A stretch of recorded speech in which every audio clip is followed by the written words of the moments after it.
إن الحمد لله نحمده ونستعينه ونستغفره ونعوذ بالله من شرور أنفسنا ومن سيئات أعمالنا.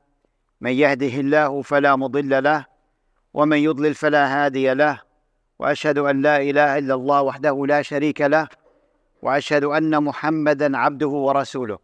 يا أيها الذين آمنوا اتقوا الله حق تقاته ولا تموتن إلا وأنتم مسلمون. يا أيها الناس اتقوا ربكم الذي خلقكم من نفس واحدة وخلق منها زوجها وبث منهما رجالا كثيرا ونساء، واتقوا الله الذي تساءلون به والأرحام إن الله كان عليكم رقيبا. يا أيها الذين آمنوا اتقوا الله وقولوا قولا سديدا يصلح لكم أعمالكم ويغفر لكم ذنوبكم، ومن يطع الله ورسوله فقد فاز فوزا عظيما. أما بعد، فإن أصدق الحديث كتاب الله، وخير الهدي هدي محمد صلى الله عليه وسلم، وشر الأمور محدثاتها وكل محدثة بدعة وكل بدعة ضلالة. I would like to give you a homework actually with this khutbah, and I would want you to really do this seriously. And that is, I want you, for your own benefit, to read Surah Ali Imran from 118 to 160. If you need a translation, read it with translation. It's really important. It will give you a perspective. It will answer you so many of your questions. Again, Ali Imran, which is Surah 3, Ayah 118 or 117 to 160. And I will explain some of what this surah teaches us. But before, whenever we are in a situation where we have a fitna, or we have a crisis, or where we have trials and tribulations anywhere in the Islamic world, we need to resort to the Quran. Because one of the ways how that makes you deal with the grief and the sadness and the confusion is reading the Quran. Because the Prophet ﷺ said that whenever you have that grief, you say, Allahumma inni abduk, oh Allah, I am your servant, wabnu abdik, and the son of your servant, wabnu amatik, and the son of your servant, your mom. Nasiyati biyadik, my forelock is in your hands. Madin fiya hukmuk, your judgment upon me will come to pass. Adnu fiya qada'uk, your qada, your decree upon me is just. As'aluka bikulli ismin huwa lak, I ask you with every name that you have. Sammayta bihi nafsak, that you named yourself. Aw anzaltahu fi kitabik, or you revealed it in your book. Aw allamtahu ahadan min khalqik, or taught it to one of your servants. Aw ista'tharta bihi fi ilm al-ghayb indak, or kept it for you, not revealing it to anyone. And تجعل القرآن العظيم ربيع قلبي, that you make the Quran the spring of my heart. Why? Because your heart is confused. Your heart is in turmoil. And the only way you get your heart to calm down and quell and understand what's going on is reading the book of Allah. And Allah will open your heart and you will see things clearly. I wanted to talk about this issue, but before I get there, in Surah Al-Baqarah, since we are going to the Quran to find answers, the Quran and the Sunnah of the Prophet ﷺ, in Surah Al-Baqarah, Allah divided people into three categories: the believers, the non-believers, and the hypocrites. And what did He talk about the believers? He says, الذين يؤمنون بالغيب ويقيمون الصلاة ومما رزقناهم ينفقون والذين يؤمنون بما أنزل إليك وما أنزل من قبلك وبالآخرة هم يوقنون. They are the ones who believe in the unseen, believe in a world that is not with us, believe in the afterlife, believe in Allah and the angels and everything that Allah told us to believe in, that we cannot see or we cannot feel. And also they believe in what Allah revealed in the book in the Quran and what He revealed in the books before the Quran. So that is the believers. So that is what they do. And it doesn't change. No matter what events happen, no matter what happens in their life, all these things have been communicated to you as a believer. Then He described the non-believers. And He said that no matter what you tell them, their hearts are sealed. You can't have a conversation sometimes with them. Especially when their hearts are sealed, they're set on their ways. How many times I had conversations about, trying to convince people about what's happening, and they just shout, nod and shake their heads, and finally they go on their way. They're set on their ways. Whatever they believe in, they believe in. They're not going to change. Because they did not want guidance. And then the hypocrites. And Allah described them in 13 verses of the Quran, the hypocrites who are among the Muslims. And these are the ones that we should beware of. Now, I came up with questions that through the answers of these questions, I will be able, inshallah, to give some understanding from a believer perspective. The question number one is, how do these events impact the believer?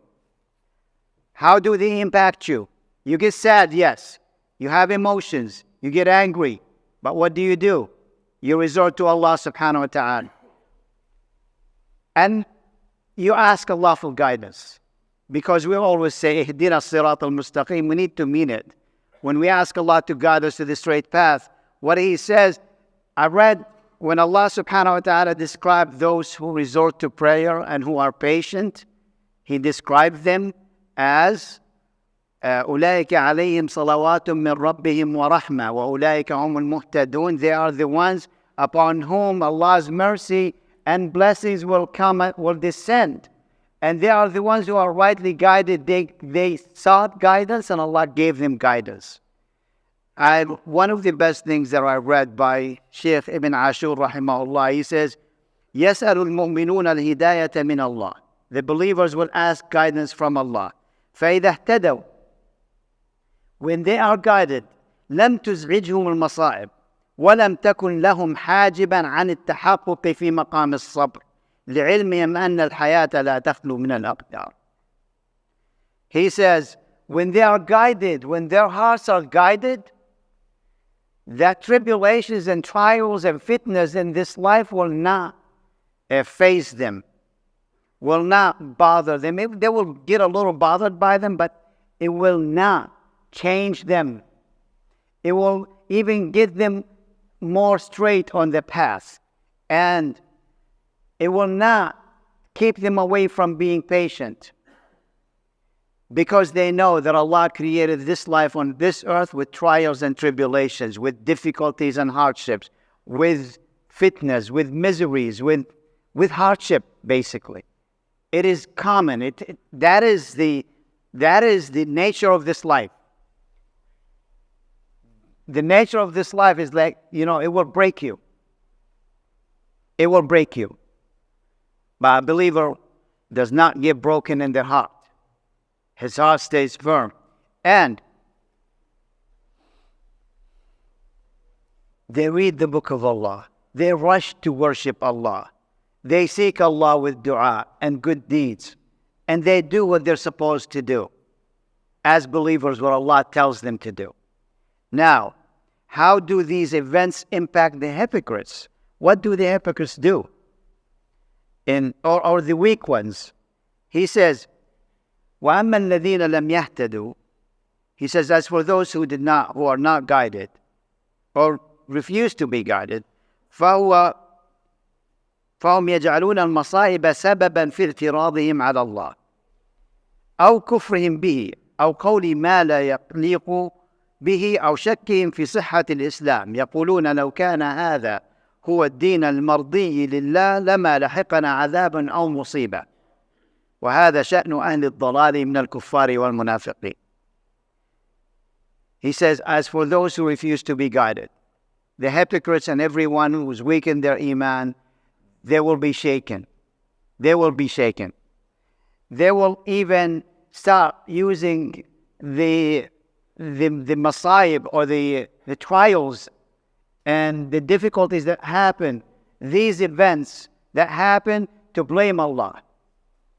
And they say, maybe we're not on the right path. Maybe Islam is not on the right path.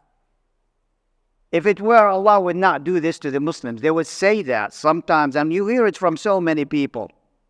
And they start doubting Allah. They start saying things about Allah that they're not supposed to be saying, because Allah told them exactly the nature of this life.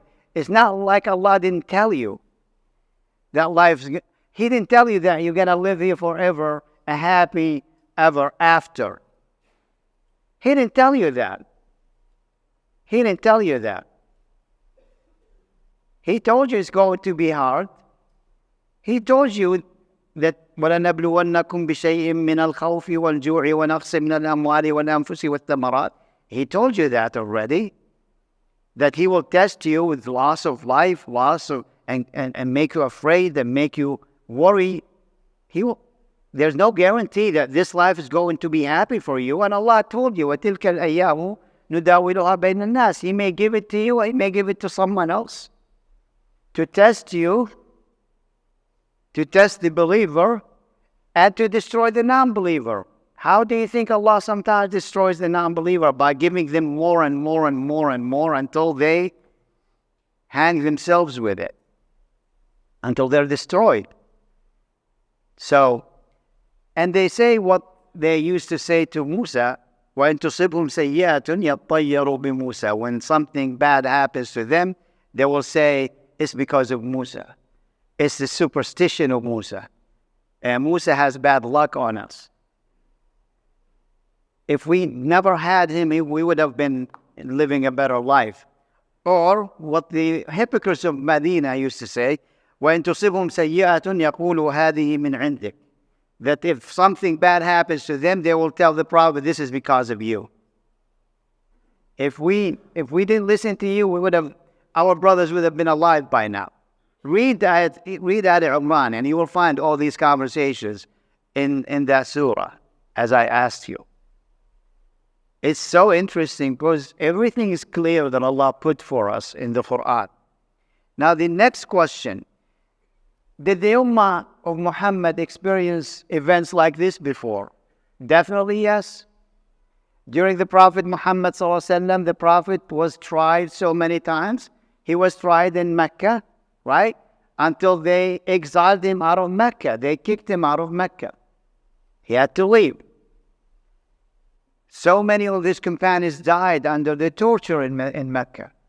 Then go to Medina, Uhud, which Surah Al-Imran speaks about.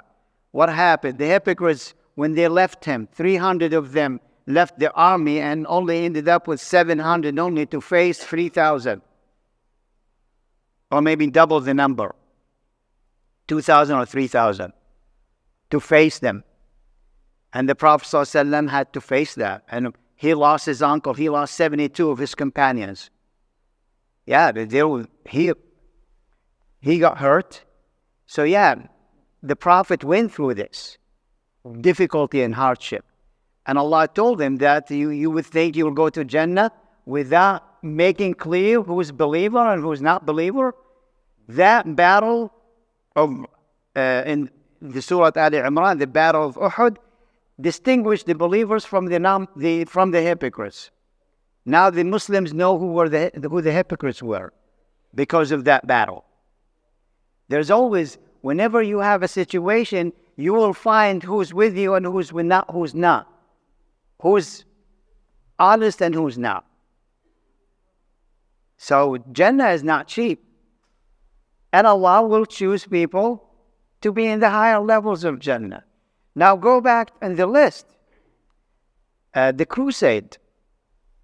The crusade stayed with the Muslim Ummah for 90 years, 92 years. And then they left. They couldn't stay. They couldn't stay. The Tartars, they came and stayed for decades, conquering the Muslim nation over 100 years.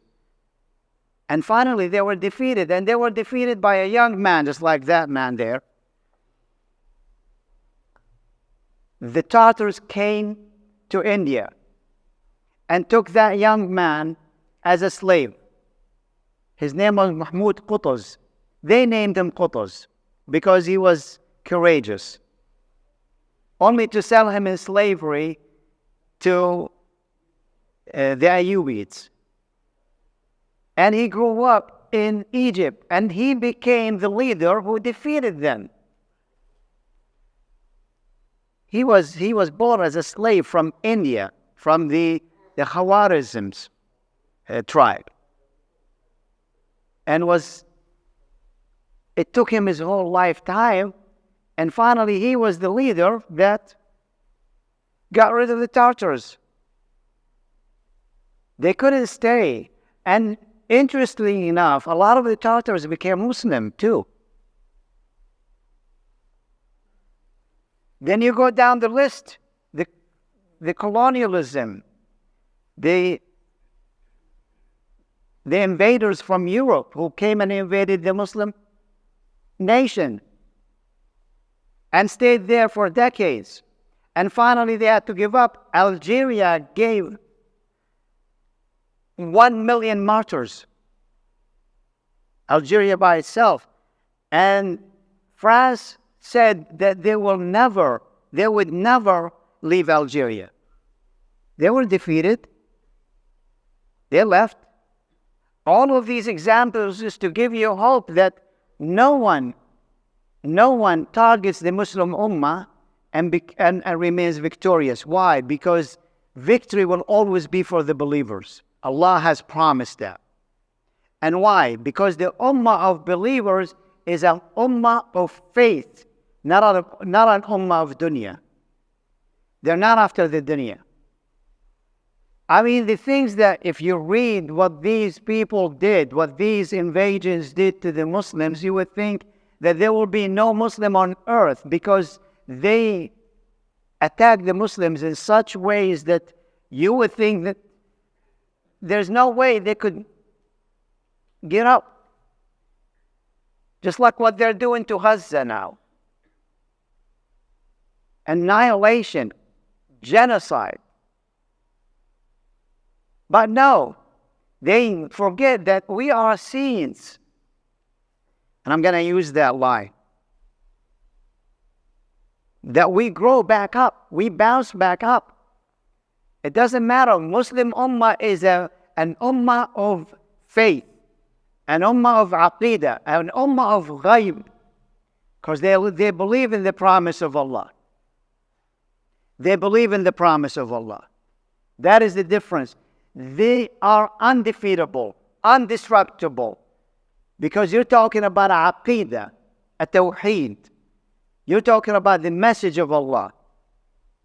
And honestly, through all of this, I was always wondering about one ayah in the Quran when he says, فآمنت طائفة من بني إسرائيل وكفرت طائفة فأيدنا الذين آمنوا على عدوهم فأصبحوا ظاهرين. You need to read this ayah in the context of today.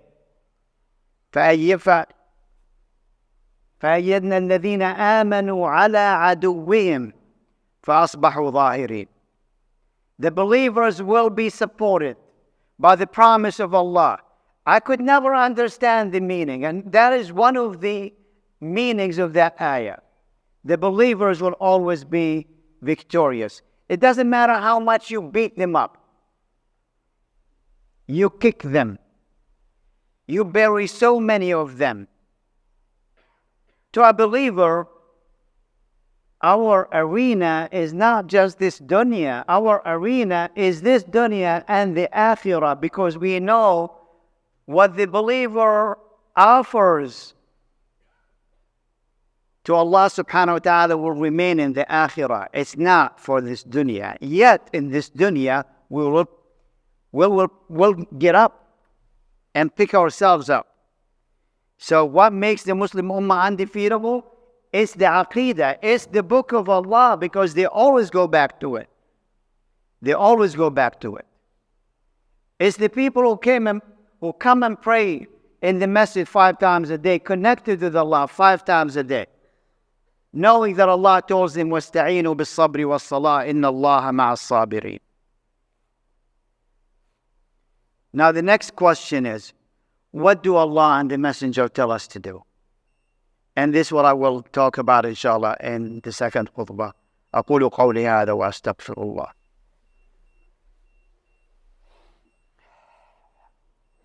Alhamdulillah wa salatu wa salamu ala Rasulillah. Allah subhanahu wa ta'ala tells us that when something like this happens, we seek guidance from Him, and that Allah will give guidance to us in our hearts. He says, مَا أَصَابَ مِن مُصِيبَةٍ فَبِإِذْنِ اللَّهِ وَمَنْ يُؤْمِن بِاللَّهِ يَهْدِ قَلْبَهُ وَاللَّهُ بِكُلِّ شَيْءٍ عَلِيمٌ. Anything that happens to you, O believer, is by the permission of Allah, and you know it. And He told you that Allah knows everything, that Allah is a witness on everything. Inna Allah ala kulli shay'in shaheed. He sees everything. He knows everything. He hears the cries of that man who was looking for his babies, who are all dead under the rubble. He hears the cries of that woman when she prays to Him. Oh Allah, take revenge for me and my babies, for me and my family. My children died hungry. He hears the cries. He knows. Don't think that Allah likes that. No, He doesn't like that, but He tests the believers, and He chooses people to go to Jannah without hisab and without adhab. So, and He tells us to seek help in prayer and in patience, and that Allah is with you when you're patient, and that He tells you that life is a home of test. That's where you're being tested, and not a home of eternal bliss. No. Life in this dunya is not a home of eternal bliss, and He tells you that everybody's going to die at a certain time. It's their time when they're going to die. Nobody's going to be delayed, and nobody's going to be expedited. They will all everyone will die on the time of their death. And it's an honor that people die on the cause of Allah subhanahu wa ta'ala. That's number 2. He tells you that this life on this earth has no value whatsoever. Ask the billionaires when they find themselves in so much misery, even their money could not bring them happiness. Whereas a believer who comes and prays Fajr in the masjid is filled with happiness. And I like to share a hadith here. المغيرة بن شعبة said, ما سأل أحد رسول الله صلى الله عليه وسلم عن الدجال أكثر مما سألته. He said, no one asked the Prophet صلى الله عليه وسلم about the liar, about the Antichrist, like I did. وإنه قال لي وما يضرك. When I asked him about the Dajjal, he says, وما يضرك. What makes you afraid of him? Why are you afraid of him? The Prophet is like telling him, you don't need to be afraid of him. Why are you afraid of him? How is he going to hurt you?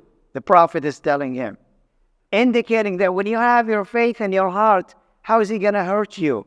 He says, إنهم يقولون إن معه جبل خبز ونهر ماء. He says, they tell me that he has a mountain of bread and a river of water. Because when you are in trials, when you are in difficulty, and when you get hungry and you see the mountain of bread, that is a big test to you. It is. When you see the water, that is a big test. And that's what they're doing to our brothers and sisters there. Deprive them of water and food and shelter. So it is a test. It is a test. So what did the Prophet tell him? Very comforting. Very comforting. He says, هو أهون على الله من ذلك. He is too little for Allah. More little than even that. He's not going to affect you. None of that's going to affect you. It's telling the believer, don't be distracted by your need for living. I can't believe I said that. Now, seriously. Don't be distracted by your need for living, honestly. Stay on your principles. Stay on your tawheed. Stay on your faith. Stay strong. We ask Allah to keep us strong. We ask Allah to keep us strong and firm. We ask Allah for our brothers and sisters in Gaza to keep them strong and firm and to tie upon their hearts, because it's a big fitna. It is indeed a big fitna. Allah chooses from His people whom He is going to put in the highest level of Jannah.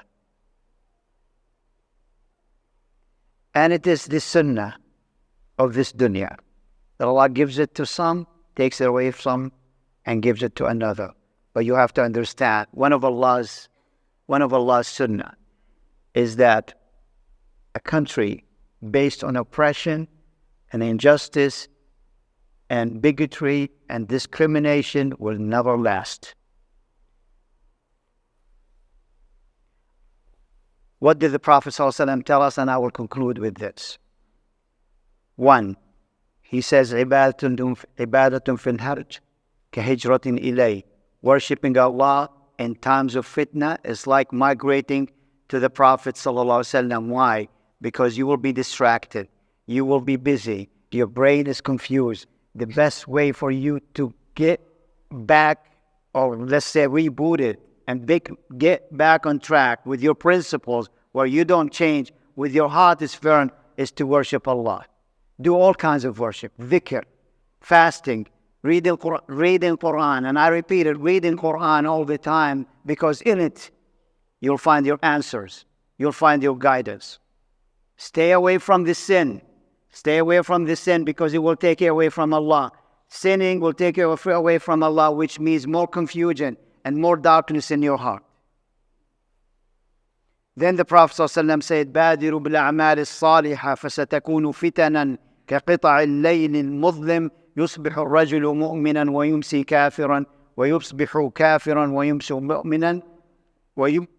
مُؤْمِنًا وَيُصْبِحُ كَافِرًا يَبِيعُ دِينَهُ بِعَرَضٍ مِنَ الدُّنْيَا. He says, rush to doing the good deeds. Continue to do the good deeds.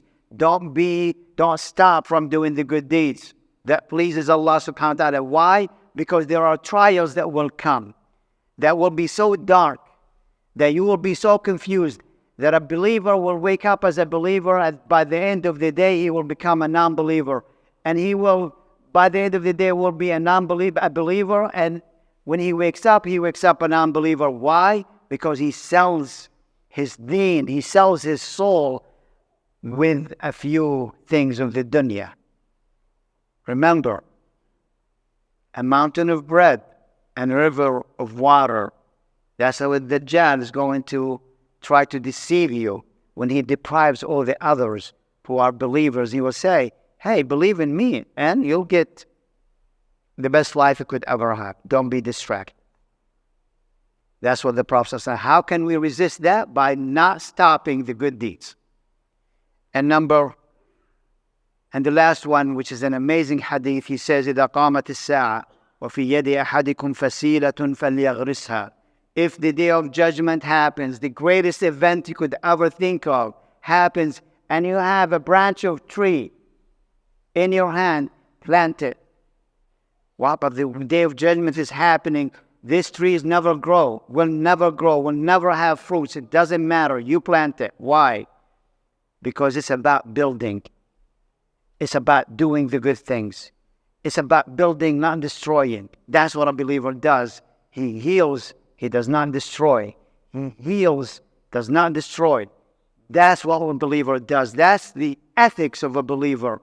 When they meet their enemy, they heal, and they're principled, and they don't destroy.